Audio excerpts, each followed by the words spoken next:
Itu biasanya udah berisi tahapan-tahapan alat bantu yang fix gitu dan kita kita kemudian apa ya, sekedar diminta untuk mengeksekusikan itu, melaksanakan atau melakukannya di lapangan.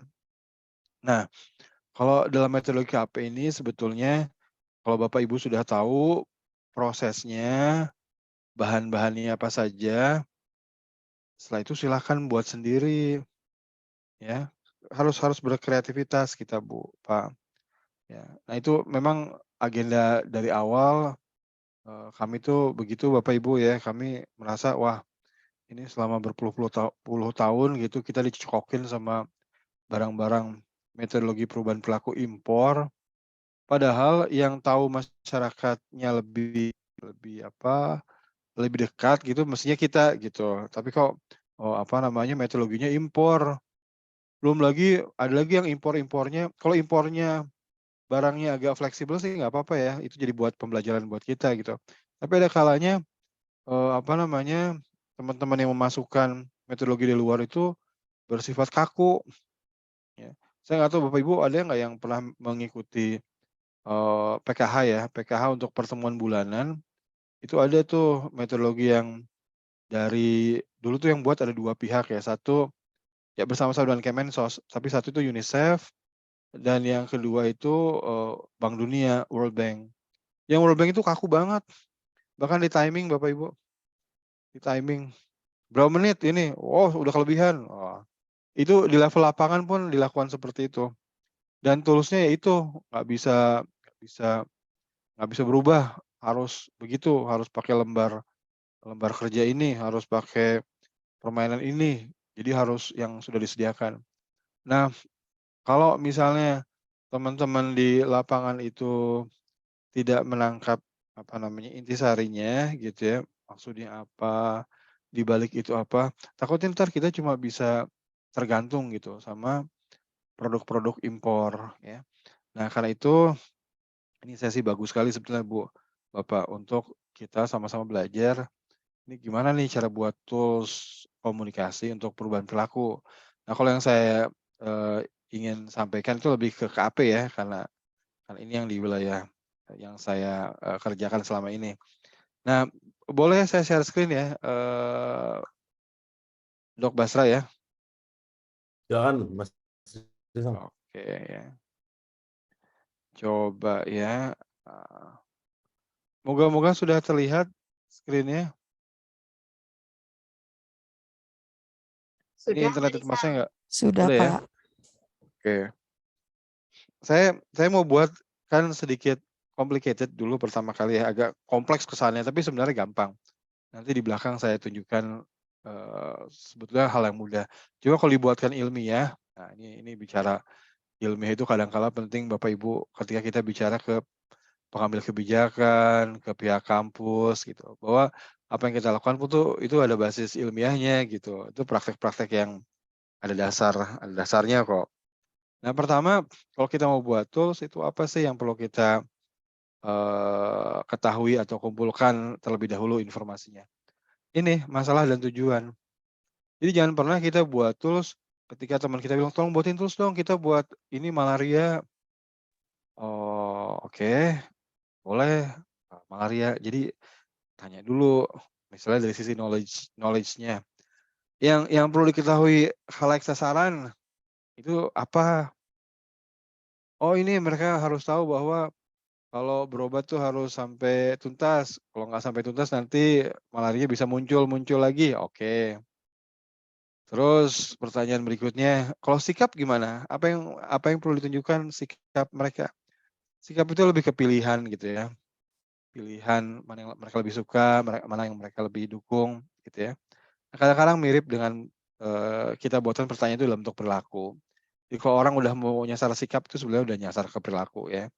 Jadi perilaku apa sih yang mau kita incar? Apa yang sih pengen pengen kita ubah perilakunya? Nah, ini harus jelas dulu nih Bapak Ibu. Kalau kita buat tools itu bukan cuma isi-isi pesan begitu aja, tapi kita harus tahu nih apa incaran kita nih. Apakah hanya di level pengetahuan supaya mereka tahu ini itu, atau kita pengen ngincer mereka melakukan ini itu. Nah, itu ada 2 level yang berbeda ya. Yang berikutnya kalau masalah itu, hambatannya kira-kira apa nih? Apa kira-kira yang bisa menghambat perilaku itu? Nah, ini kita perlu tahu, karena nanti tools kita itu akan menyasar ini, akan mencoba memenuhi tujuan dan akan coba mengatasi masalah, gitu ya. Nah, ini sekedar buat gaya-gayaan aja ya Bu ya, Bapak, ini sekedar pemahaman kita secara cepat aja. Masalah komunikasi itu apa sih? Nah, yang kita incar itu masalah komunikasi. Intinya itu masalah yang menghalangi perilaku, tapi masalahnya itu ada di individu, keluarga, atau komunitas gitu. Dan semua masalah itu bisa diintervensi dengan komunikasi, ya. Itu masalah komunikasi. Nah, kadangkala perilaku yang terlihat itu tidak serta-merta menunjukkan masalah komunikasinya apa begitu. Nih, kalau misalnya ada yang minta ke kita buatin tools, "Tolong dong buatin tools, oh ada apa? Ini loh ibu-ibu hamil itu nggak mau minum TTD, ibu-ibu hamil tidak mau minum TTD." Itu kan perilakunya ya, perilakunya. Nah, kalau perilaku ibu hamil tidak mau minum TTD, itu bukan masalah komunikasi. Kita nggak bisa membuat tools kalau kita cuma tahu perilaku yang terlihat saja. Oh, apa namanya, pasien malaria tidak mau minum obat secara tuntas. Oh, ibu hamil tidak mau, apa namanya, makan bergizi seimbang. Oh, remaja putri tidak mau, minum TTD atau MMS. Oh, ibu misal ibu menyusui tidak mau memberikan ASI eksklusif, ya. Menyedihkan tuh angka angka ASI eksklusif kita rendah ya, turun ya sekarang ya. Berapa itu, 30% tuh berapa itu? Yang jelas turun itu. ASI eksklusif turun, anemia ibu hamil naik, tapi stunting-nya bisa turun, itu tanda tanya. Nah itu lain topik lah ya. Tapi yang penting jangan berhenti di perilaku yang terlihat. Karena kalau kita cuma tahu, oh ibu menyusui tidak mau kasih ASI eksklusif, oh ibu baduta tidak mau memberikan MPASI yang bergizi seimbang. Oh, ibu yang punya bayi tidak mau atau jarang sekali cuci tangan pakai sabun di 5 waktu penting. Itu tidak berarti apa-apa, nggak bisa bantu kita dalam menyusun tools. Kita tuh harus tahu masalah komunikasinya, karena yang kita sasar itu masalah komunikasinya. Misalnya, contoh ya, Apa itu? oh ibu hamil tidak mau minum TTD. Ini dari mana? Ada apa kok tidak mau minum TTD? Nah ini harus kita tanya, ya. Oh mereka menganggap TTD itu adalah obat, sehingga minumnya tidak bisa tiap hari dong, apalagi buat mual, karena zat besi itu. Jadi kalau obat itu hanya diminum pada saat, dia merasa lemah saja, atau letih, lesu, lunglai, lalai, 5L. Nah itu baru masalah komunikasi. Oh jadi si ibu hamil punya persepsi seperti itu. Orang tua tidak mau mengimunisasi anak, bukan masalah komunikasi itu. Tapi kalau kita ngobrol-ngobrol terus kita ketahui, oh ternyata orang tua itu khawatir kalau anaknya diimunisasi nanti akan terjadi apa-apa pada anaknya. Kekhawatiran. Nah, itu masalah komunikasi. Kenapa demikian? Karena yang namanya kekhawatiran, persepsi, pengetahuan, sikap itu bisa diintervensi dengan komunikasi, dengan KAP. Nah, lain halnya kalau pas kita ngobrol-ngobrol misalnya, lansia tidak mau divaksin COVID. Terus kita ngobrol-ngobrol masalahnya apa sih sama teman-teman, apa namanya, yang pemegang program untuk vaksinasi misalnya. Oh kebanyakan orang tua di daerah kita ini tinggalnya sendirian, anaknya pergi keluar kota, nggak punya uang, nggak ada kendaraan untuk turun gunung ke puskesmas, untuk mendapatkan vaksinasi. Merekanya mau, semangat, mau aja divaksinasi, tetapi tidak ada kendaraan menuju ke tempat vaksinasi. Nah itu bukan masalah komunikasi. Itu masalah apa? Masalah transportasi, masalah ekonomi. Nah, itu komunikasi agak susah kalau kita terapkan pada kelompok lansia. Jadi Bapak Ibu, pertama ya, pelajari dulu masalah komunikasinya apa.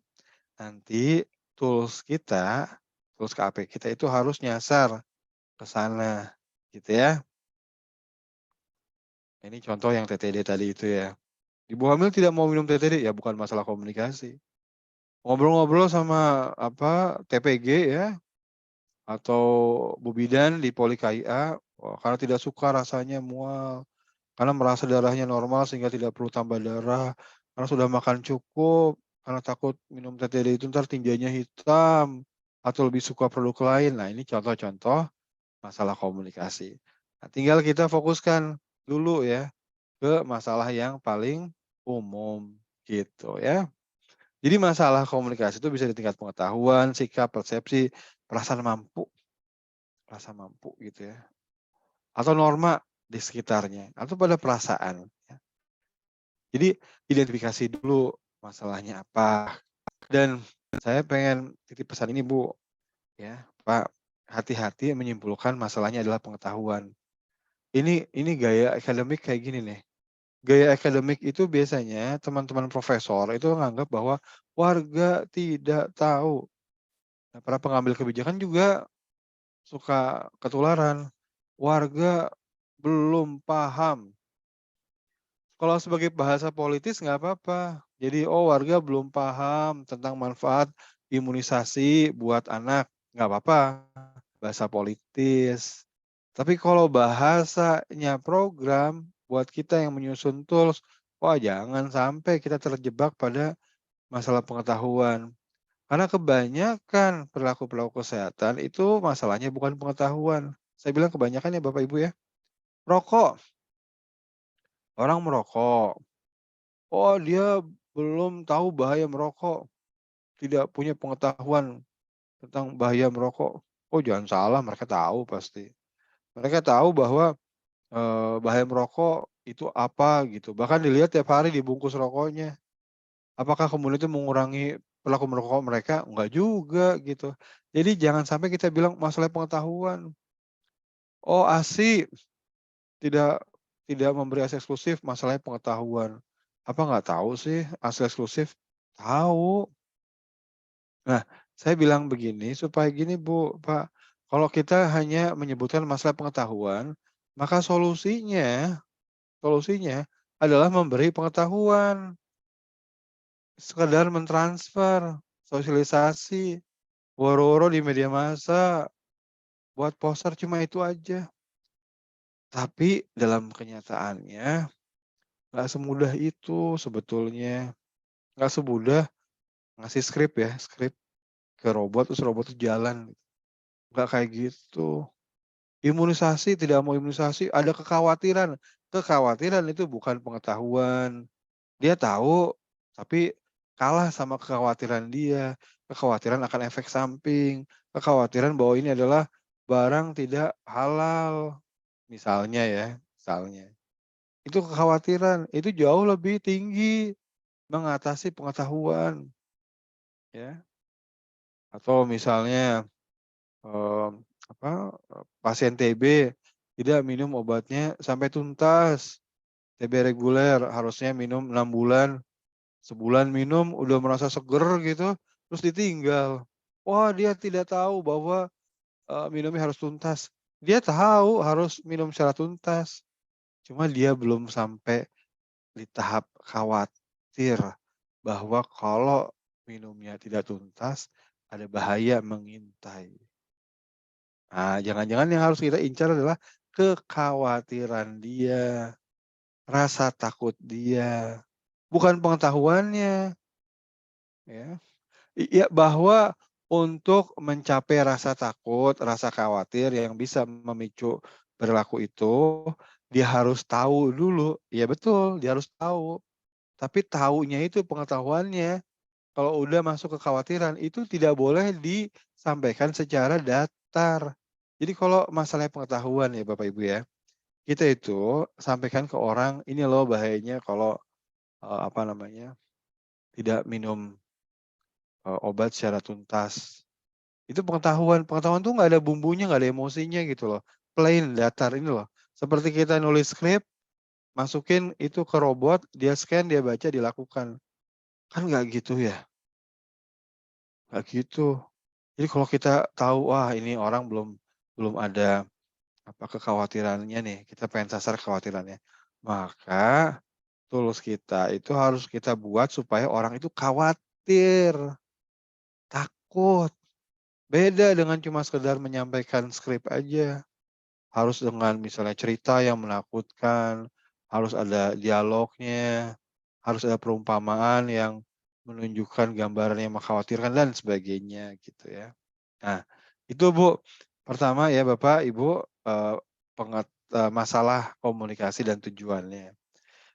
Yang kedua, yang kadang kita suka lupa ya, nah biasanya kalau kita import, tools itu import, dia itu pukul rata.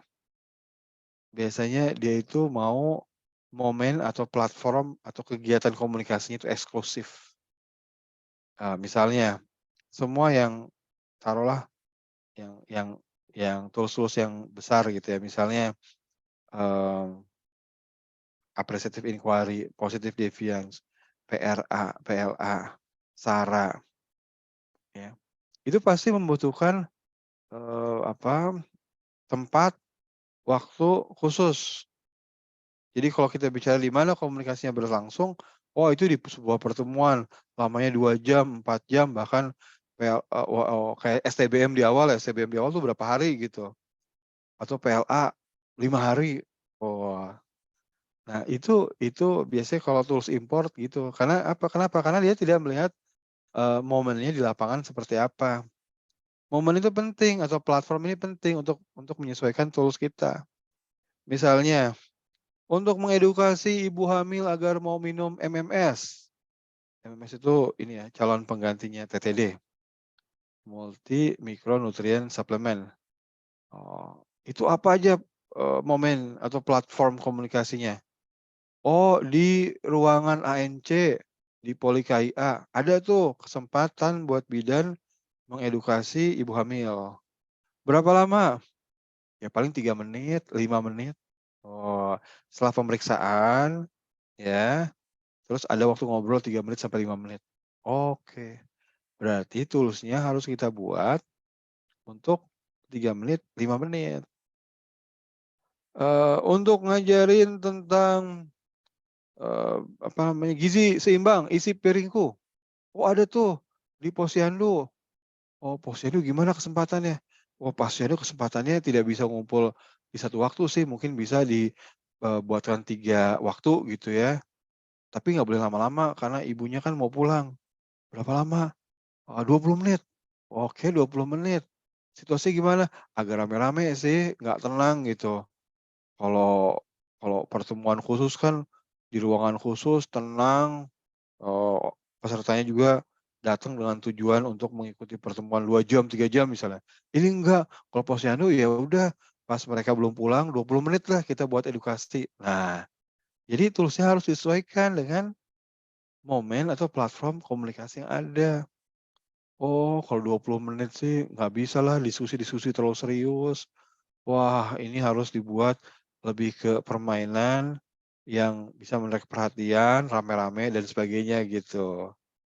Jadi itu Bu, Pak, bahkan kadang kala kita harus siap juga buat tools, oh ini nih kita punya pertemuan-pertemuan dengan lintas sektor, terus nanti bisa nggak, juga, Ibu Nakes, teman Promkes mengedukasi, stakeholder itu, partisipan tentang malaria, waktunya 15 menit. Saya kasih deh waktu 15 menit. Oke 15 menit berarti. Apa tuh isinya 15 menit itu? Jadi jangan buat tools dulu baru kemudian memikirkan momennya. Tapi kebalikan, kita harus pelajari dulu momen komunikasinya apa, baru kita siapkan tools-nya. Oh kunjungan rumah, oke kunjungan rumah. Berapa lama nih kita bisa buat kunjungan rumah? Ya seharian saya juga bisa tuh datang ke rumah, ibu itu. Ya seharian, tapi targetnya gimana? Kan kita kan harus cover banyak rumah. Oh, kalau kita potong-potong berdasarkan jumlah rumahnya, kayaknya satu rumah 10 menit. Oke, 10 menit. 10 menit kotor. Untuk edukasi mungkin 5 menit. Ya udah 5 menit. Kita buatkan tools untuk mengedukasi orang. Itu Bu, Pak. Saya yang sependek-pendeknya buat tools itu 3 menit. Tapi ada juga yang lama. Ada 4 jam, 3 jam, boleh. Tapi itu disesuaikan ya. Nah, apakah ini harus, harus apa ya, harus melalui proses yang rigid? Enggak juga. Kadang-kala kalau kita sudah punya apa namanya, bagian-bagian pokoknya, nanti bisa disesuaikan, dipotong-potong. Nah, ini buat yang pertemuan di pertemuan PKK, kita nyelipin 20 menit, boleh. Nah, ini buat pertemuan apa namanya, arisan 15 menit, boleh. Oh, ini buat pertemuan khusus nih, khusus edukasi tentang apa namanya, gizi ibu hamil, di kelas ibu hamil, karena 2 jam tuh, minta dong 1 jam, ah boleh 1 jam. Nah, bisa tuh, ya, itu. Nah, selain itu yang harus kita perhatikan itu, karakteristik perilaku targetnya. Jadi nanti ini akan nyambung ke teorinya Bapak Ibu, teori perubahan perilakunya. Teori itu akan nyambung ke teknik apa yang digunakan. Nah, ini bicara pelakunya seperti apa? Apakah perilaku itu sekali saja, sekali sudah selesai? Ataukah continue tapi jarang? Ataukah continue tapi sering tiap hari? Ya, ini teman-teman yang kerja di bidang gizi ini susah karena banyak kan di level continue dan sering. ASI, continue sering, MPASI juga gitu, TTD juga gitu, MMS selama kehamilan juga begitu. Jadi teorinya agak berbeda gitu dengan yang hanya sekali saja misalnya. Ya sekali saja bukan sekali sekali tapi mungkin bisa berulang sekali 2 kali. Vaksinasi gitu ya. Itu kan atau minum obat, apa, profilaksis apa begitu juga sekali, 2 kali gitu ya. Nah itu harus kita perhatikan.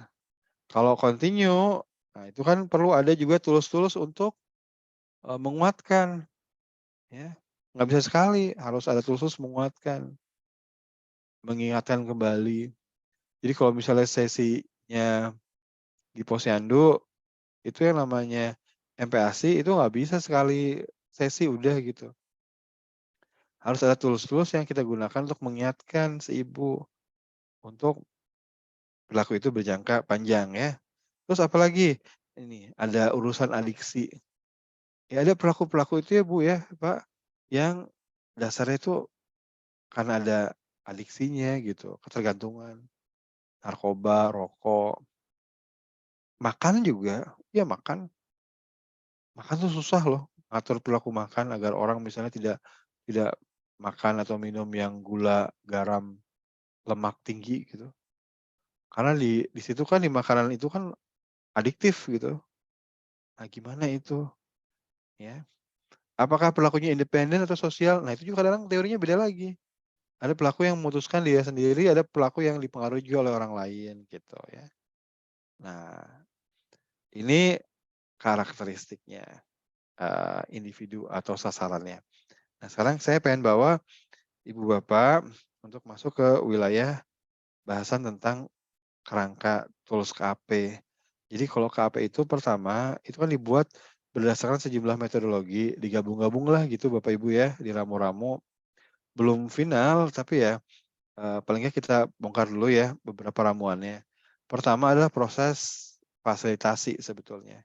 Proses fasilitasi mengikuti ada sejumlah aliran gitu dalam kerja memfasilitasi partisipasi dan salah satunya adalah ini ya. Jadi kalau kita ngelihat kerja partisipasi atau kerangka kerjanya seorang fasilitator, itu pertama bangun nyaman dulu, suasananya saling percaya di antara warga. Yang kedua, itu ini yang bangun kenyamanan itu sepanjang waktu ya, selama sesi. Terus yang kedua itu adalah tahap divergensi. Divergensi itu maksudnya semua orang itu harus bicara. Bicara. Jadi semua orang tuh harus ngomong. Sebelum kita menyimpulkan sesuatu, sebelum kita ngajakin orang untuk buat rencana aksi, sebelum kita ngunci komitmen, dia harus ngomong terlebih dahulu. Mau individual, mau kelompok, ngomong dulu. Ini tahap divergensi namanya. Yang kedua, saling memahami. Kan ngomong, ide, pengalaman itu kan belum tentu dipahami secara penuh oleh orang yang mendengarkan. Makanya harus ada proses saling memahami. Berikutnya baru kemudian kita bicara konvergensi. Konvergensi itu mengerucut. Kalau ada banyak pilihan perilaku, ya perilaku solusinya itu harus disepakati bersama, jumlahnya mungkin lebih sedikit gitu. Itu proses konvergensi. Nah, proses ini itu sebetulnya untuk didesain ya, untuk meningkatkan ownership. Jadi kalau kita dengarkan orang cerita macam-macam tentang idenya bagaimana dia bisa sehat misalnya, terus kita coba saling memahami itu artinya kita juga menyampaikan versi-versi yang lebih reliable gitu ya, versi-versi yang lebih ada buktinya secara klinis dan sebagainya. Nah, setelah itu baru kita menyepakati sesuatu dengan warga atau dengan pasien itu tahap konvergensi. Jadi kalau kita kasih dalam bentuk visual, Bapak Ibu kurang lebih yang sebelah kanan ini. Tahap awal tuh divergensi, orang ngomong apa terserah, biarin nggak apa-apa, nggak usah disalahkan, nggak usah diluruskan dulu, biar aja ngomong. Kalau kelompok apalagi ngomong aja, ngomong jangan dibabat di awal. Terus yang kedua, kita duduk bareng untuk saling memahami. Ini loh versinya kami, ini versinya si ini versinya si itu gitu. Terus kemudian kita harus mencari ya satu hal yang bisa ngikat bersama, rencana aksinya, kesepakatan, komitmen dan sebagainya ya. Ini kerangka partisipasinya. Terus oh ya, kita bongkar-bongkaran aja dulu Bu ya, supaya Bapak Ibu tahu kalau orang buat tools yang misalnya impor ya, itu teknik-tekniknya tuh apa sih gitu. Jadi misalnya gini, tahap pertama kan divergensi ya, buat orang semua ngomong. Jadi kalau ada lagu, ada permainan-permainan, atau teknik-teknik yang standar partisipasi ya, misalnya transect walk, jalan-jalan, atau buat mapping wilayah, body mapping. Body mapping itu berarti tubuh ya, mapping tubuh kita. Ada file sorting, bisa misahin gambar gitu. Oh ini sehat, ini nggak sehat. Ini misalnya kalau file sorting itu kita hadapkan pada misalnya ini ada bayi sehat, ini bayi tidak sehat. Terus ada gambar-gambar perilaku. Kira-kira mana ya yang membuat bayi itu sehat dan bayi tidak sehat. Terus kemudian kita pilih-pilih kartunya. Oh cucian pakai sabun. Pakai sabun nih, wow itu berarti membuat bayi sehat. Gambar taruh itu kartunya ke kartu bayi sehat. Terus kita lihat, oh cuci tangan pakai air saja. Oh ini buat bayi diare nanti taruh di kumpulan bayi tidak sehat ya. Itu file sorting. Atau model-model konsultasi, curah pendapat, drama sosial. Drama sosial itu bedanya sama drama biasa. Kalau drama itu kan orang nonton gitu ya. Jadi warga nonton. Kalau drama sosial tuh warga juga aktor. Jadi ditanya-tanya sambil mentas si aktor di panggung nanya ke warga itu minimum lah. Kayak lenong gitu ya. Penonton. Nah, kemudian ditanya-tanya ngobrol gitu. Itu minimum gitu ya. Nah, semua teknik-teknik ini atau tools-tools ini itu sebetulnya digunakan dalam tahap divergensi. Ngebantu orang untuk ngomong. Jadi misalnya buat transect walk, jalan-jalan. Oh, kita lihat-lihat lingkungan yuk. Kita pelajari mana tempat pembiakan jentik nyamuk Anopheles misalnya. Terus jalan-jalan gitu. Catat-catat. Nah, itu tuh bukan hanya mencatat, di situ adalah tempat ngobrol, divergensi. Makanya komunikatornya nanya, "Oh, di mana lagi ya ada air? Oh, itu, oh, di sebelah sana tuh ada genangan. Genangan apa? Oh, genangan dari ini nih. Oh, yuk kita lihat ke sana." Gitu. Jadi warganya ngomong. Itu divergensi, ya. Atau body mapping. Warganya salah satu di lantai, entah pakai kertas atau enggak, terus digambarin bawahnya gitu ya. Terus menyerupai tubuh dia, siluetnya aja. Terus kemudian komunikatornya tanya, "Kalau sakit COVID, sakitnya sebelah mana ya bagiannya?" "Oh saya Pak, saya Mas, saya." Tolong kasih titik. titik, itu di paru-paru. Ah, ini apa nih? Oh, paru-paru. Oh gitu, iya soalnya dia nyerang paru-paru. Nah itu adalah divergensi, ya.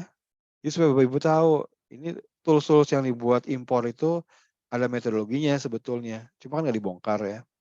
Nah jadi apa aja yang kita bisa pakai? Banyak macam-macam. Yang penting kita pengen buat orang itu ngomong. Nah yang kedua, saling memahami gitu ya.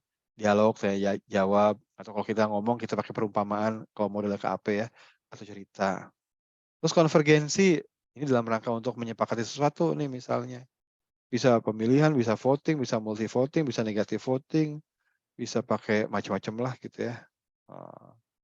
Sampai akhirnya buat komitmen gitu.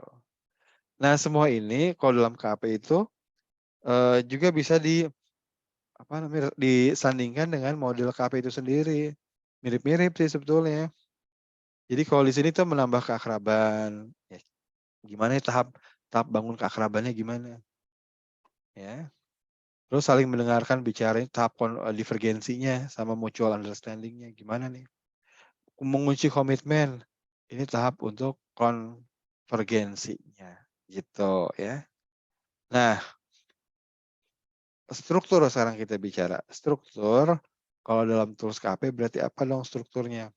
Setelah kita menetapkan tujuannya apa, target-targetnya apa, ya, indikatornya apa, misalnya ya. Terus udah kita rinci langkah-langkahnya apa, langkah 1, 2, 3, 4.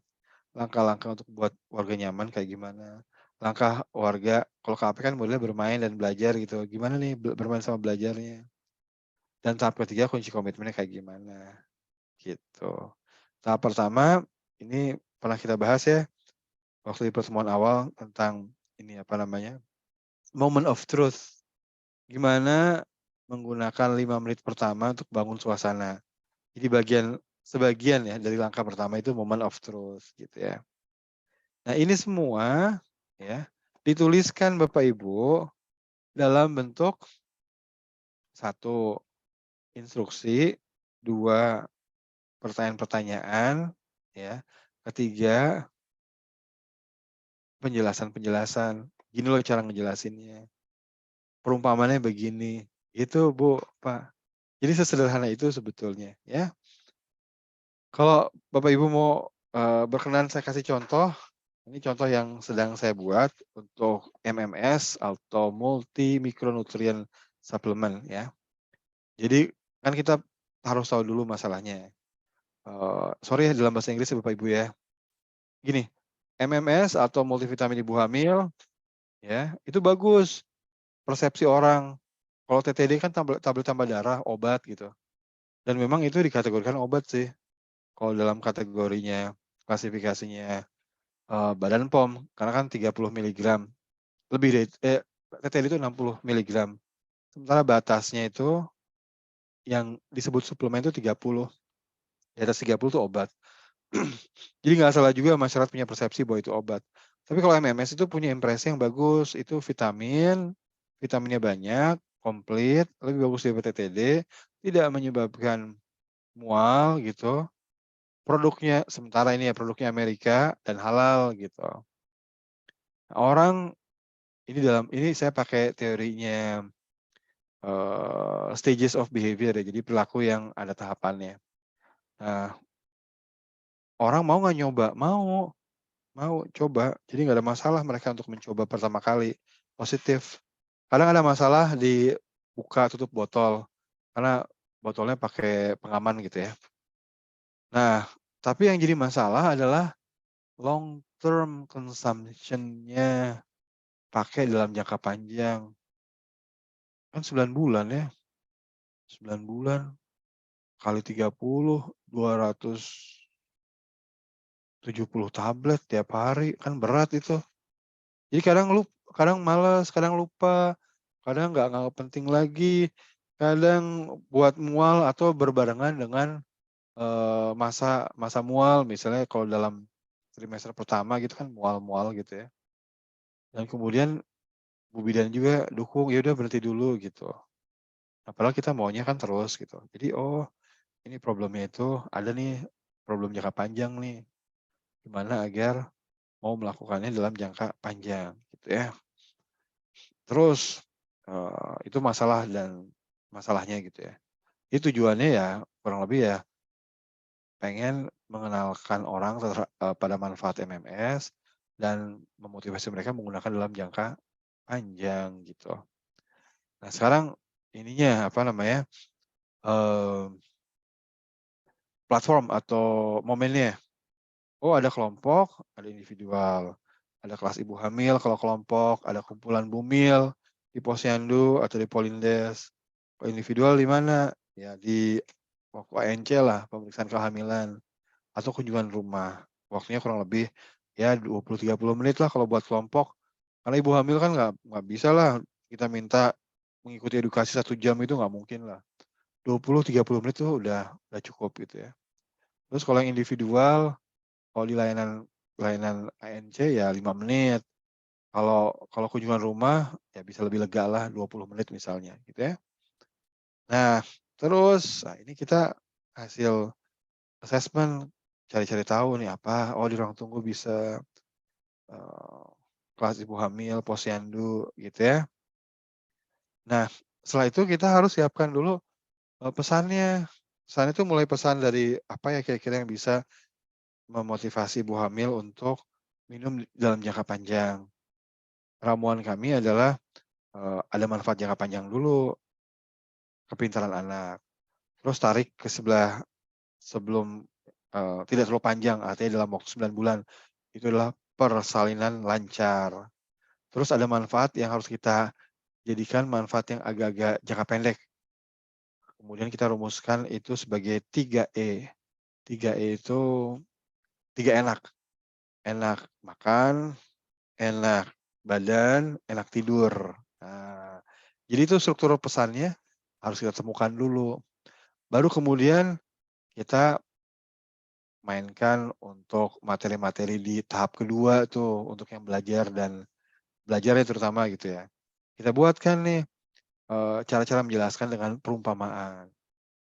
Ya, ini sel-sel otak anak saling tersambung. Semakin banyak sambungannya, semakin pintar.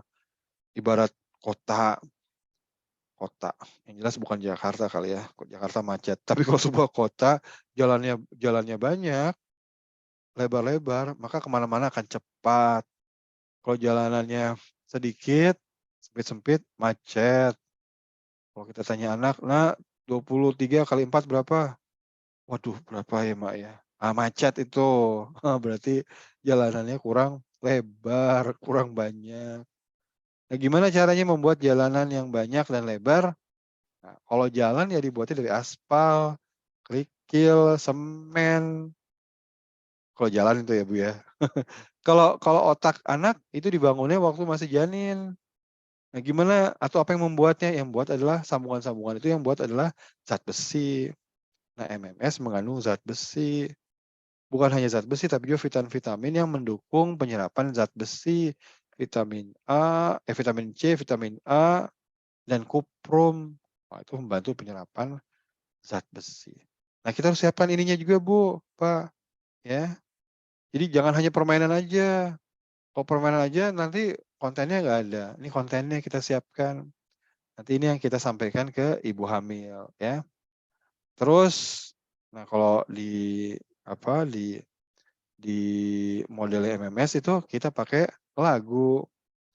Ada beberapa ini sih dasar kenapa kita pakai lagu. Karena satu ibu hamil, gerak-gerak harus hati-hati.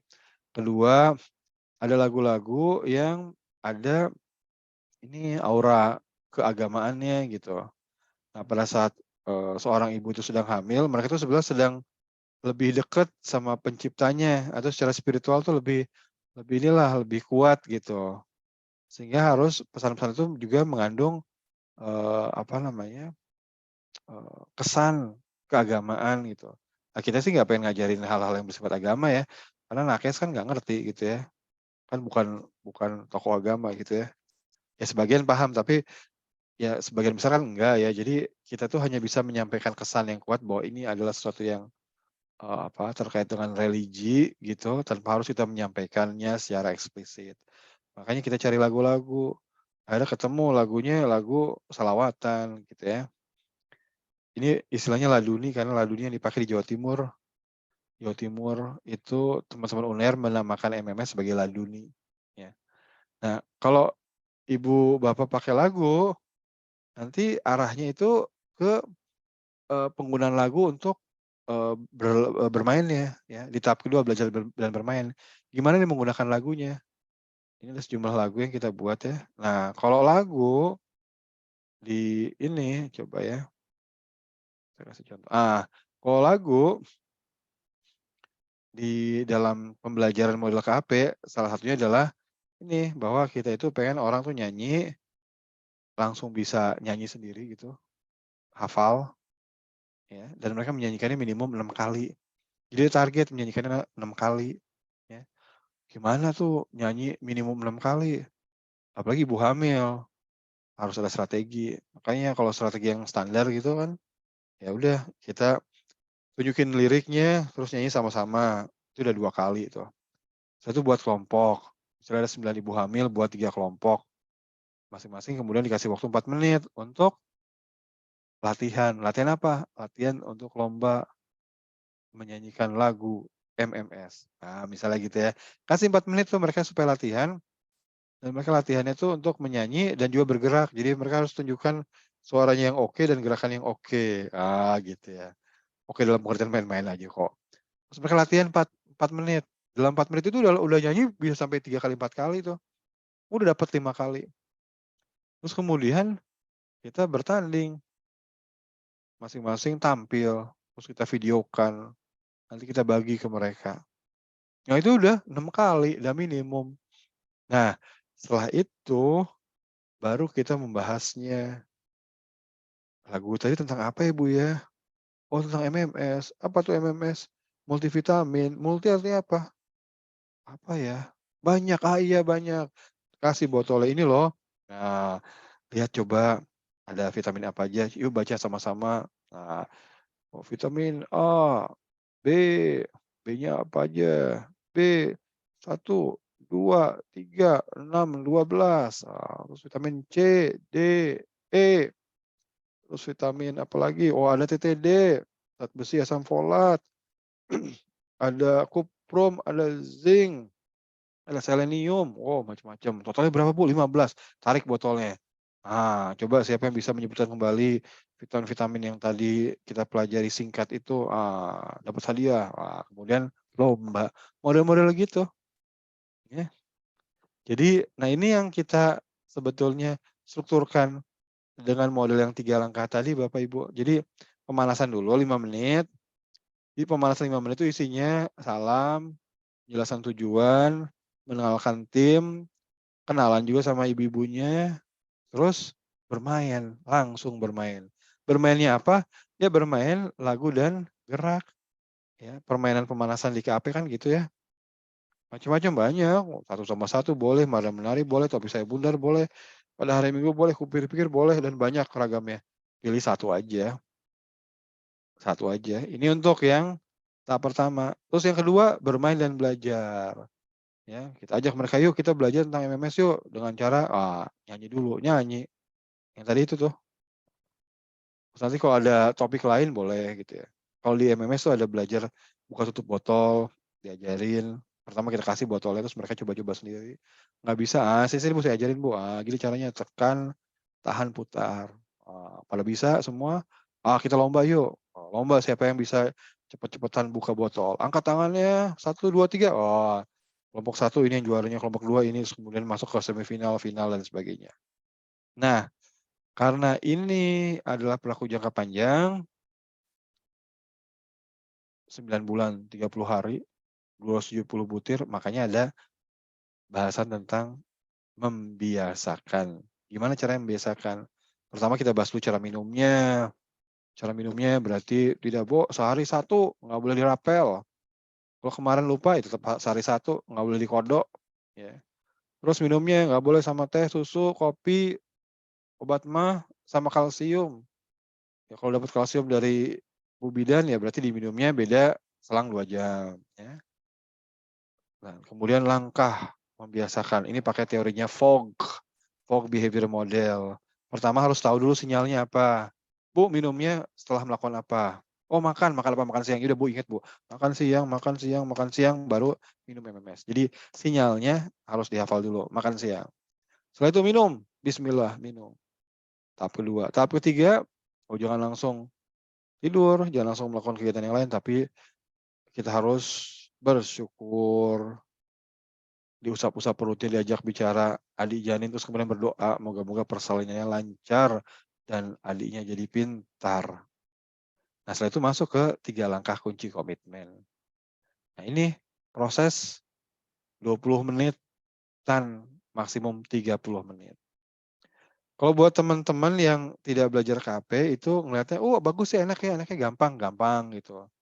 Tapi pas kita rinci, ya teman-teman bidan itu melakukan 30 menit itu, atau teman-teman Promkes melakukan 30 menit itu, rinciannya banyak loh. Ini harus kita pelajari ya. Iya, harus kita pelajari. Nah, tools ini Ibu harus buatkan supaya 30 menit itu berlangsung efisien gitu. Nah, jadi saya ingin simpulkan mungkin ya, untuk konten tools-nya tadi ya harus ada langkah-langkahnya, pertanyaannya apa, instruksinya apa, permainannya apa, alat bantunya apa, dalam tahapan-tahapan yang tadi kita sudah sampaikan itu, ya. Mungkin ini buat pemicu diskusi yang panjang lebar, Bu Ami.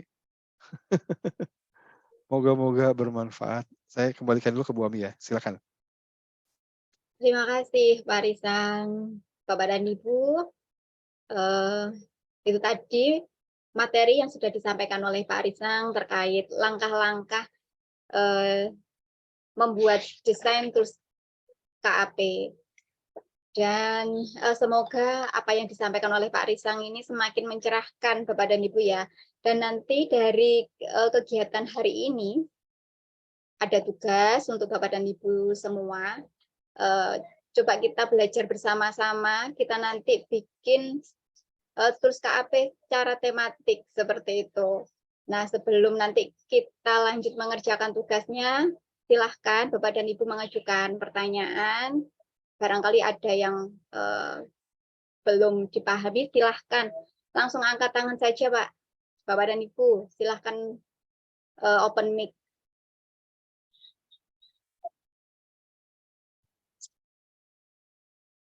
Sorry, tadi settingnya saya baru matiin tuh, unmute themselves biar gak ada suara bocor. Silakan Bapak Ibu yang mau ngomong. Silakan, udah bisa mic-nya.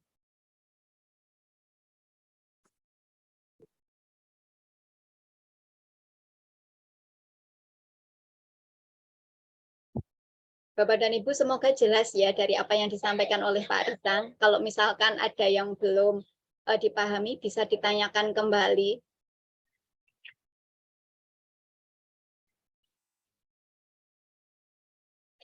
Pak Risang, kalau misalkan ini terkait yang karakteristik perilaku target tadi, kalau misalkan perilaku tersebut bukan kaitannya dengan minum obat, kalau frekuensi kaitannya dengan minum obat ya Pak Risang. Kalau misalkan yang kayak cuci tangan seperti itu, bagaimana Pak Risang? Kita menentukan karakteristik perilaku targetnya ini. Kalau misalkan itu bukan minum obat. Kalau minum obat kan berapa kali diminum selama berapa bulan, seperti itu. Ya, Bu Ami, makasih. Kalau cuci tangan pakai sabun, itu kan dari sisi pelakunya ya, pelakunya sudah dilakukan. Cuma yang belum dilakukan adalah pakai sabun. Apakah sabunnya tidak ada? Enggak ada sabunnya. Ini cuma lebih ke melupakan aja. Lupa karena meremehkan gitu ya. Sehingga apa? Sehingga kalau kita bicara treatment-nya adalah membuat orang itu hafal, teringat selalu ya. Makanya kalau kita lihat di tools-nya, kumpulan tools yang stunting ya, itu yang kami buatkan untuk cuci tangan pakai sabun itu kan pakai lagu ya. lagu itu loh, lagu yang cuci tangannya Iya, iya, iya. pakai sabun. Lalu kemudian itu dilombakan, dinyanyikan cepet-cepetan gitu ya. Tapi intinya sih sebenarnya membuat orang itu nyanyi cepet, berulang-ulang, sampai kemudian setelah selesai sesi itu mereka berdendang sendiri gitu, cuci tangannya pakai sabun. Bahkan kalau saya lihat, yang instan itu kadang-kala gini, kita habis buat acara gitu ya, misalnya sesinya cuma setengah jam, setelah itu mereka kan makan gitu ya, mereka langsung, "Oh, cuci tangannya belum cuci tangannya belum?" Nah, itu artinya dia bisa ngingetin gitu ya. Sejauh itu sih, sampai itu ya, sampai titik itu dia bisa mengingatkan. Jadi isunya lebih mengingatkan. Kalau mengingatkan berarti kan repetisi yang berulang-ulang gitu ya. Makanya toolsnya dibuat seperti itu, gitu. Nah ini sih, kalau menurut saya sih ya, ini isu perilaku yang mudah sebetulnya, cuma kitanya aja kurang serius mendevelop tools kalau menurut saya sih. Ya, artinya ya kita harus cari explore dulu lagi nih tools-tools-nya apa aja nih yang harus kita kembangkan. Kalau di tools cuci tangan pakai sabun kan ada faktor kejijian ya, terus ada faktor mengingatkan. Nah ini maksudnya dari sisi perilaku, ini sih jauh lebih ringan ketimbang perilaku merokok misalnya. Perilaku merokok atau perilaku ngontrol makan atau perilaku memulai dan terus bertahan berolahraga gitu. Itu pasti lebih susah tuh ya. Kenapa? Karena kalau rokok gitu, kalau makan itu ada aspek adiksinya ya, adiksinya. Sehingga harus dicarikan tools yang bisa ngebangun atau mematahkan, melonggarkan orang terhadap adiksi. Itu pelan-pelan gitu ya. Jelas beda sama cuci tangan pakai sabun levelnya gitu ya. Level masalahnya. Gitu. Iya, terima kasih Pak Risang. Bapak dan Ibu, monggo silahkan jika ingin mengajukan pertanyaan open mic. Ada pertanyaan Bu Ami di kolom chat Wujud dari Bu dia, Cutria. dari wujud dia. Terus apa yang bisa kita pakai saat mengkomunikasikan tentang imunisasi khususnya yang harus disuntik. Nah ini pas dengan yang sesi minggu kemarin ya Dokter Basra, itu sharingnya dari Dokter Basra kita membahas tentang imunisasi polio. Nah Dokter Basra aja deh yang jawab. Tapi polio kan yang polio tetes bukan yang IPV. Ya, oh iya yang Ini suntik. Parisa. Salesperson Parisa. Ini sih yang pengalaman kemarin Bian ya. Ya sebenarnya kumulasi pengalaman sebelumnya. Jadi kalau pertama kalau takut, rasa khawatir itu nggak bisa diatasi secara rasional. Jadi misalnya gitu ya, orang khawatir nih ngelewatin kuburan gitu. Terus kita sampaikan penjelasan yang rasional, loh kuburan itu kan tempatnya jenazah, kerangka mayat orang di situ, jadi nggak ada. Wah itu penjelasan rasional itu. Itu nggak bisa mengatasi rasa khawatir, nggak bisa itu. Jadi kalau penjelasannya rasional agak susah. Makanya kalau misalnya gini, misalnya nih kita takut lewat kuburan gitu. Terus suatu hari kita harus lewat kuburan tuh. Waduh takut nih, nunggu temen kan gitu ya, nunggu temen, baru lewat, itu satu. Jadi kalau ada rame-ramenya, oh orang lain juga melakukan nggak apa-apa tuh, ditemenin sama orang, nggak apa-apa tuh. Itu jadi, teratasi itu rasa takut. Atau kita melihat orang lain yang seperti kita, itu ternyata nggak takut juga gitu. Kita takut lewat kuburan, terus kemudian ada tetangga kita yang sama kayak kita gitu loh. Artinya nggak punya ilmu apa-apa misalnya gitu ya. Dia setiap hari lewat kuburan nggak apa-apa tuh. Oh, nggak apa-apa tuh gitu. Bahkan kalau kita ngelihat, ada anak kecil ngeliatin kuburan loh, anak kecil aja berani gitu. Jadi hal-hal yang seperti itu sebetulnya yang bisa membuat ketakutan orang itu agak berkurang. Nah, satu, apakah dengan demikian pemahaman yang lebih logis tidak diperlukan? Enggak juga. Kalau saya sih justru melihat sebagai fondasi pengetahuan, ya pengetahuan sebagai fondasi orang berperilaku itu tetap harus ada. Apalagi imunisasi. Imunisasi di kita itu ya ibaratnya kalau apa namanya, kalau saya lihat itu jualannya seperti jualan bazar malam. Bazar itu artinya ya tanggal sekian, breng gitu buka lapak gitu. Orang berharap orang datang gitu. Padahal belum tentu juga orang tahu, belum tentu juga orang tuh teratasi kekhawatirannya, belum tentu juga orang apa namanya, terjawabkan. Jadi kita tuh cuma sekedar buat bazar, buka bazar itu berharap orang tuh datang gitu. Padahal mah enggak. Harusnya buka bazar dan komunikasi-komunikasi saat buka bazar itu adalah ini usaha lapis terakhir sebetulnya. Jadi itu dilakukan ya nanti pas saat bazar dibuka gitu. Tapi sebelum bazarnya dibuka, kita mestinya buat kegiatan-kegiatan edukasi gitu loh. Supaya orang tuh punya pemahaman yang benar. Kenapa gitu? Karena kalau waktunya saat bazar gitu, kita susah mengedukasi orang. Kan rame, waktu terbatas gitu ya, sibuk ngapain gitu. Jadi mendingan misalnya kalau bulan Mei itu ada masa imunisasinya gitu. Ya Januari yuk kita ngobrol-ngobrol sama warga, kita buat edukasi-edukasi gitu. Diskusi yang lebih asik, permainan-permainan di masyarakat yang lebih asik gitu ya. Sehingga apa? Sehingga masyarakat paling nggak di awal sudah punya pemahaman, oh gitu. Sehingga nanti kalau pas bazarnya mau buka, kan keliling-keliling tuh boro-boro. Orang tuh udah ada pemahaman dasarnya. Oh ini imunisasi, oh itu penting juga. Jadi nggak usah dari awal jelasin imunisasi itu untuk mencegah penyakit, bla bla bla. Itu kan pemahaman dasar gitu ya. Itu harusnya nggak di saat kita itu buka lapaknya. Itu harusnya sebelumnya gitu. Itu mungkin ya, Bucut deh yang nanya ya, Bucut ya, Bucut. Makanya kita harus buat ini Bucut yuk kita buat tools edukasi. Saya tuh lagi nyiapin cuma kemarin-kemarin tuh nggak tuntas. Jadi saya pernah mencoba buat tools satu imunisasi itu sebagai upaya kesehatan. Jadi tidak terpisah dari upaya kesehatan lainnya seperti gizi, seperti datang ke posyandu, seperti apa lagi ya? Ya macam-macam yang lainnya, kebersihan. Jangan dipisahkan atau jangan dibuat tersendiri, tapi itu adalah bagian dari upaya kesehatan.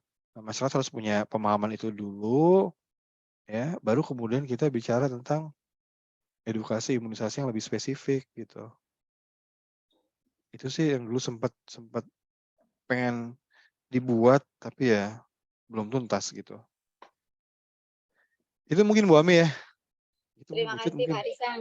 Ya. Bapak dan Ibu silahkan. Ini biasanya forum ini biasanya ramai sekali, tapi hari ini kelihatan sepi. Semoga bukan karena lemes ya Bu ya. Lemes juga sih Bu Ami. Izin Bu. Izin Bu Ami. Silahkan Bu Elva. Ya Bu, terima kasih. Ini mungkin konteksnya agak ini tentang bagaimana Pak Risang kita menyampaikan, misalnya kita ada pertemuan di lintas sektor, misalnya ada pertemuan rapat lintas sektor saat Lokmin dari Puskesmas, misalnya kita menyampaikan peran Linsek tentang perannya, bagaimana dia untuk memahami peran saat kita misalnya untuk perannya di posyandu, Pak Risang, seperti itu, menyampaikan betapa pentingnya peran Linsek untuk berperan di kegiatan di posyandu, seperti itu Pak. Karena posyandu ini masih di sini pemahamannya posyandu itu masih miliknya kita kesehatan, seperti itu Pak. Terima kasih Pak. Konteksnya, toolsnya saat kita menyampaikan di pertemuan Linsek, misalnya Linsek tingkat stakeholdernya tingkat kecamatan, camat, ataupun kepala desa. Demikian Pak. Terima kasih Pak. Ya, Terima kasih Bu Elva. Ini kalau konteksnya pertemuan berarti ya, pertemuan walkmin misalnya gitu ya. Ya.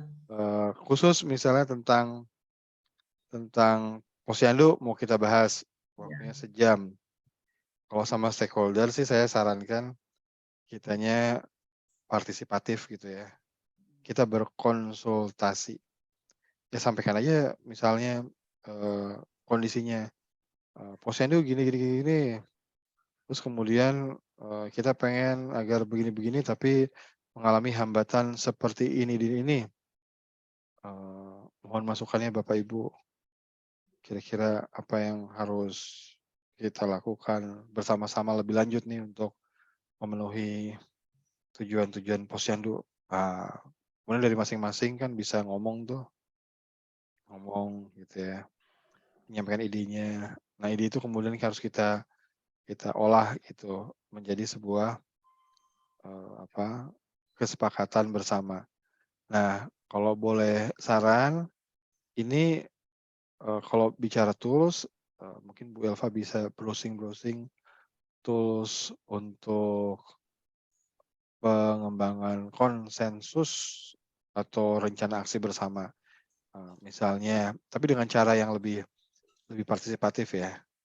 Misalnya kalau berbasis obrolan, pakai World Cafe, atau yang lebih cair namanya OST, Open Space Technology OST, atau pakai konsensus building, atau macam-macam proses-proses yang partisipatif sifatnya. Nah, saya sarankan seperti itu. Kenapa? Karena namanya stakeholder ya Bu ya, lintas sektor ya, Pak Camat, atau yang kalau datang itu dari dinas lain gitu, itu mereka nggak mau diberitahu. Kalau misalnya kita kasih tuh PowerPoint, wah kami harapkan nanti dari KUA melakukan ini. Kami harapkan dari UPT PKH melakukan ini. Nah itu namanya mendikte, menyuruh yang tidak disukai. Jadi mendingan yang lebih partisipatif. Kapan-kapan ya Bu ya kita buat sesi, mungkin Bu Ami ya, coba kita buat sesi model-model partisipatif dalam membangun aksi bersama gitu. Ini simpel, cuma kemampuan kitanya yang bertanya, mendengarkan, mengembangkan suasana nyaman buat ngobrol itu harus kita latih gitu Bu. Ya. Saya suka tuh buat pakai meta plan card, misalnya pakai kartu, terus mereka berpendapat sih pakai kartu, ngobrol, terus pindah kiri kanan gerak, terus merencanakan sesuatu. Ujung-ujungnya ya kita bisa melakukan ini dan itu. Nah, itu kan yang kita cari Bu Elva ya. Iya Pak. Pak Risan. Oh iya Pak Risan, menyambung tadi yang pertanyaannya Bu Elva.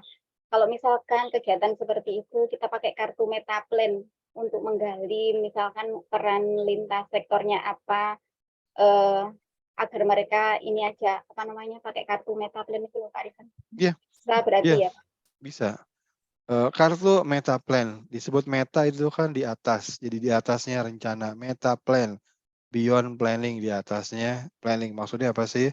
Maksudnya adalah kartu itu berisi ide-ide yang bisa ditata ulang kategorisasinya, alurnya dan sebagainya.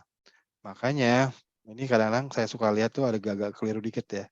Kartu Metaplan itu kan satu kartu isinya harus atau hanya boleh satu ide. Ditulisnya besar-besar, bukan ide terinci gitu dibuat narasi, bukan, tapi hanya kata-kata kuncinya saja. Karena sebetulnya itu adalah tiket orang ngomong. Jadi tidak menggantikan orang, tapi itu adalah tiket buat orang ngomong.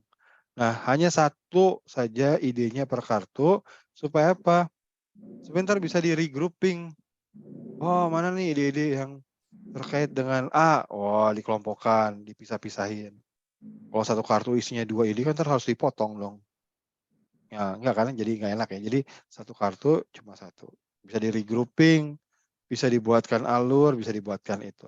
Ya Bu Ami boleh pakai kartu sebagai salah satu toolsnya ya. Jadi kalau dalam tools untuk membuat rencana aksi, tools untuk konsensus, kesepakatan ya, itu harus punya sejumlah tools. Tools untuk divergensinya, divergensi itu tadi ya, supaya orang ngomong, itu bisa pakai kartu Metaplan ya. Nanti kalau untuk memilihnya pakai apa? Nah, itu harus cari tools yang lainnya. Tuh, itu mungkin ya Bu Boleh, Ami ya. Ya, Ya Bu terima Titik. kasih Pak Risan. Bu Ami, boleh tanya Bu Ami. Oh iya, Bu Titi, silakan. Bu Ami. Assalamualaikum Pak Risang. Waalaikumsalam Bu Titik. Ya, Udah ngobrol belum sama Bu sudah Aulia? Udah ya? Pak. Ya, Oke. ternyata beliau orang Aimi. Oh, Aimi. Ya. Iya, iya. Asosiasi Ibu Menyusui. Ya. Iya, betul. Pak Risang, kalau saya cermati yang disampaikan Pak Risang tadi itu berarti untuk sebuah pembuatan tools yang singkat itu kan sudah dalam sebuah event gitu ya, sebuah forum gitulah. Nah, dan kalau saya lihat tadi itu toolsnya itu lebih spesifik gitu ya Pak ya, spesifik isu atau spesifik yang akan dibahas gitu ya. Nah, apakah benar seperti itu? Itu pertanyaan yang pertama. Terus yang kedua, kalau misalnya ada sesuatu yang ingin kita buat tools, tapi sesuatu itu global. Misalnya kalau kita bicara tentang PHBS gitu ya, perilaku hidup bersih dan sehat gitu ya. Apakah nanti pembuatan toolsnya itu akan dirinci per item yang ada di PHBS itu, Pak Risang? Kira-kira. Mohon arahan dan penjelasan. Terima kasih, Pak Risang. Ya, makasih. Gini Bu Titik ya, seberapa spesifik tergantung dari kebutuhan kita gitu ya. Kan ada tuh tools-tools yang satu tools itu merangkum sejumlah perilaku ya. Itu loh kayak misalnya yang pakai lagu apa tuh yang ampar-ampar pisang. Anakku harus sehat, jangan sampai sakit. Caranya harus tepat, jauhkan penyakit. Pertama makanannya harus nada. Kedua nana. Nana. Anakku harus sehat, jangan sampai sakit. Nana. Ketiga apa gitu ya? Kan ada imunisasi, ada higienitas, ada gizi. Nah, itu bisa tuh. Jadi satu tools itu bisa merangkum sejumlah perilaku. Bisa nggak apa gitu. Atau hanya lebih ke konsep ide juga nggak apa-apa. Bisa lewat permainan, bisa lewat lagu, boleh nggak apa-apa. Nah, tinggal gini sekarang Bu Titik ya. Apakah waktunya harus spesifik gitu. Jadi gini, kalau saya kan suka mengembangkan tools yang bisa nempel kemana-mana atau bisa nebeng. Kenapa? Karena dalam pengalaman saya kalau kita buat tools untuk pertemuan khusus, misalnya kita ngundang warga pertemuan khusus tentang bahaya narkoba. Ya bisa aja sih, nggak apa-apa.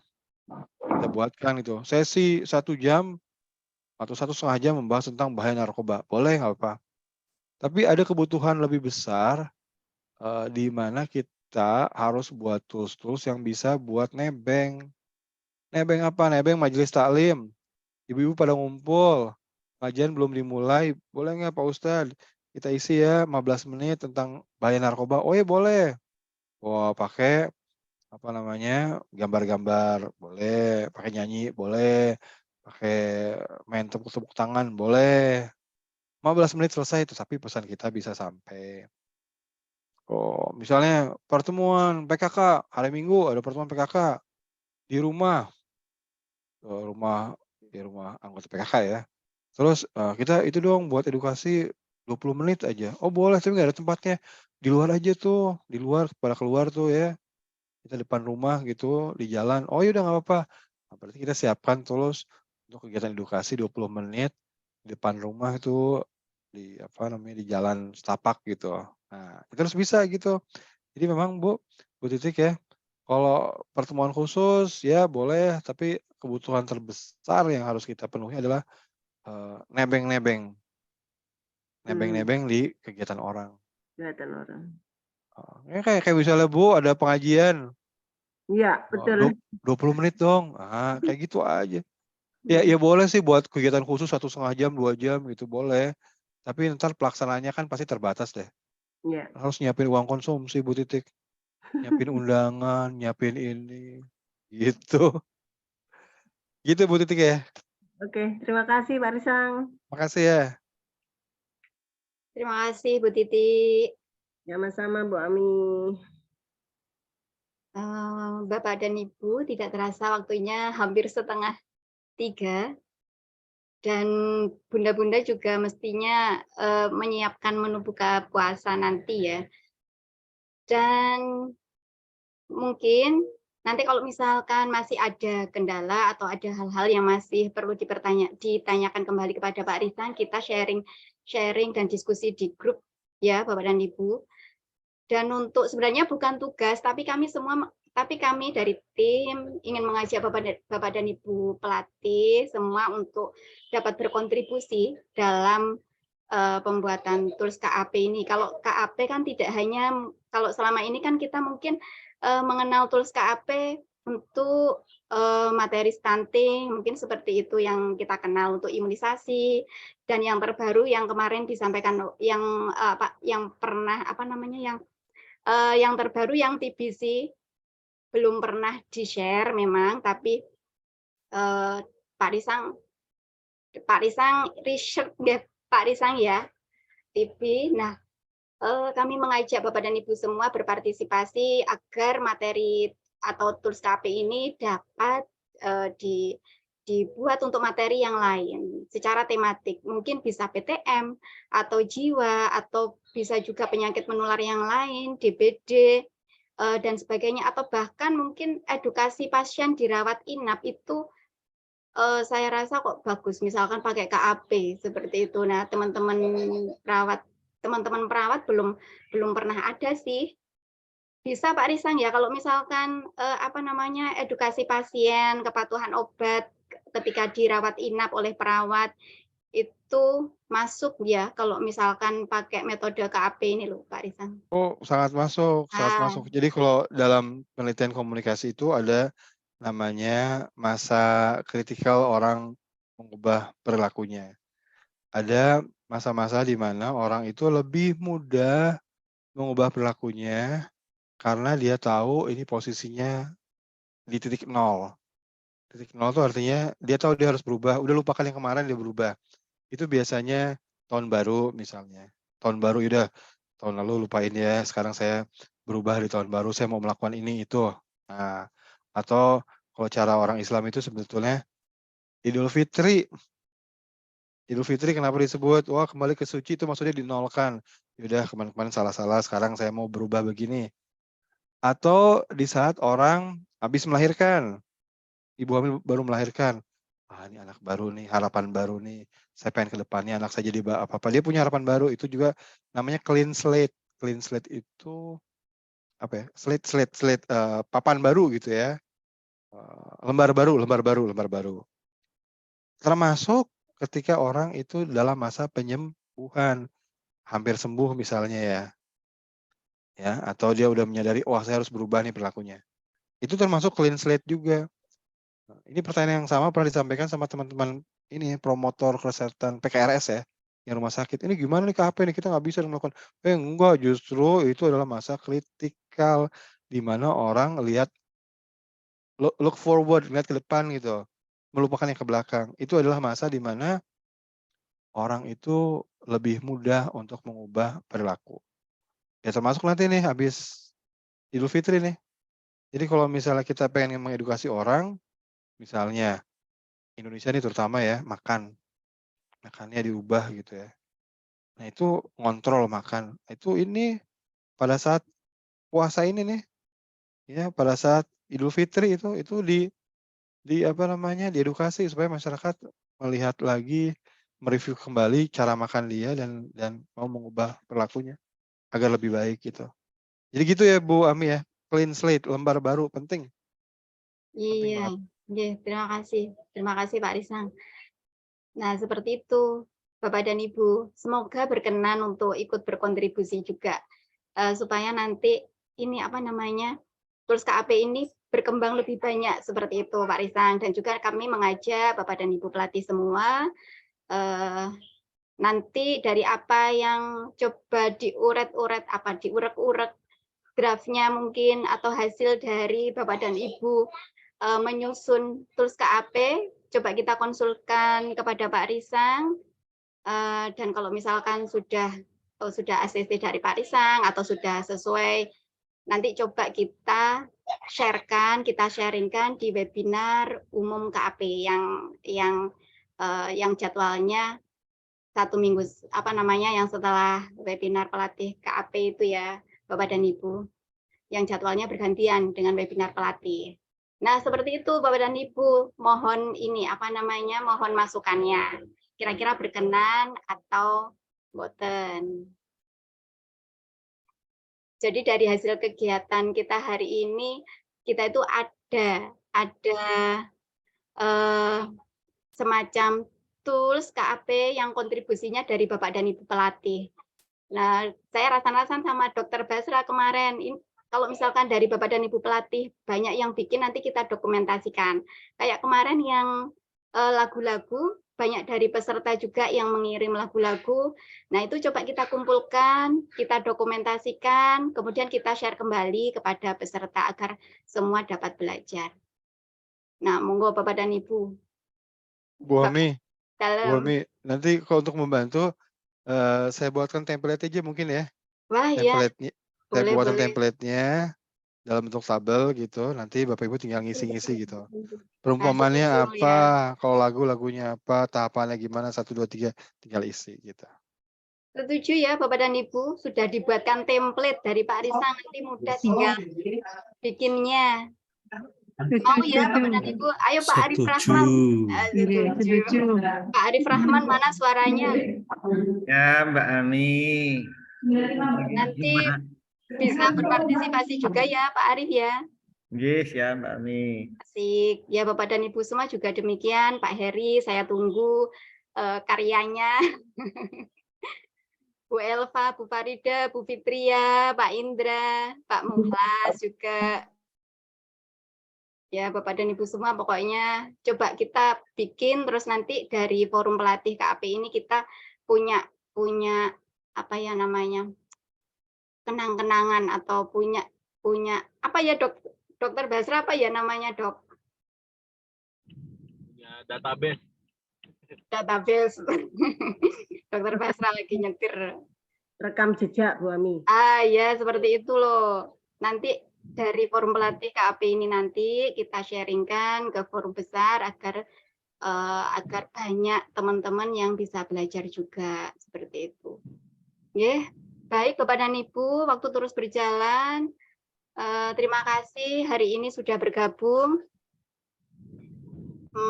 Terima kasih telah mengikuti acara dari awal sampai akhir. Kami segenap panitia mengaturkan maaf yang sebesar-besarnya apabila ada hal-hal dan berkata yang tidak berkenan bagi Bapak dan Ibu semua. Terima kasih kepada Pak Risang sudah berkenan sharing dan meluangkan waktunya hari ini, Dr. Basra, Bu Lesti yang sudah membantu di balik layar. Terima kasih Bapak dan Ibu semua di tengah-tengah jam-jam rawan. Ya kita ngabuburit lah, nggih. Kalau anak-anak muda ngabuburitnya di luar. Nah, kita insya Allah berfaedah dan semoga dicatat sebagai amal kebaikan. Selamat menunaikan ibadah puasa. Semoga Allah menjadikan kita sebagai pribadi yang takwa dan selamat menikmati libur cuti lebarannya. Kita berjumpa lagi insya Allah bulan depan setelah lebaran ya Bapak dan Ibu. Jadi setelah ini adalah kegiatan terakhir di bulan ini sebelum lebaran. Kita berjumpa lagi nanti di setelah lebaran. Tetap semangat dan salam sehat selalu. Wassalamualaikum warahmatullahi wabarakatuh. Waalaikumsalam warahmatullahi wabarakatuh. Terima kasih ya Bapak Ibu, makasih ya. Ya sehat, semoga lancar puasanya. Assalamualaikum. Terima kasih Pak Risang. Terima kasih Bu. Terima kasih. Waalaikumsalam, terima kasih Pak Risang. Bu Ami. Sama-sama Bu Zakia. Hati